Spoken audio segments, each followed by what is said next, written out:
This time of year especially, I love to pan sear apples and add lots of different ingredients depending on my mood to flavor them. Today I thought we would make a version with apple brandy and raisins.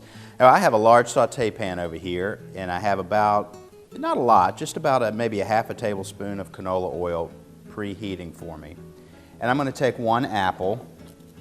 You can leave the skin on if you want. I typically though will peel them, and I typically don't worry about getting every single bit of the skin off, but you certainly can if you want to. And then I'm going to take my wedger here and I'm going to cut it into 8 pieces.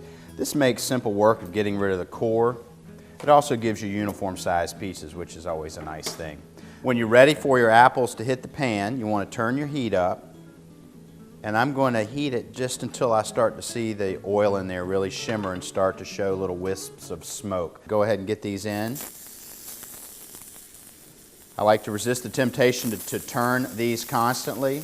They're not really going to brown very well for you if you do move them the entire time. And then I'm just going to keep an eye on these and see how long it takes to get them golden brown. It usually doesn't take very long. There are lots of sugars in these apples that will brown in just 30 seconds or a minute of time. You'll notice that I don't cook these for very long. It's because I really don't want to have the apples mushy. I like them to still have some firmness to them. Okay, I'm going to let them sear for just another few seconds and then we'll deglaze with the brandy. Now you need to pay attention to how high in alcohol what you're using is. When you deglaze with white wine or red wine, it's a low alcohol thing that can go in a hot pan without flaming. Things like brandies, triple sec, and Grand Marnier have a higher alcohol content and will certainly flame up on you, so you want to be careful about that.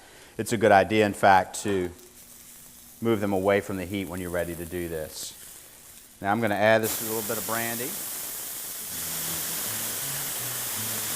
There's no magic amount, but I've probably added about 2 or 3 tablespoons to it. That's going to add flavor to the apples. So I added a couple tablespoons of sugar. I'm going to add about 1.5 tablespoons, 2 tablespoons of butter.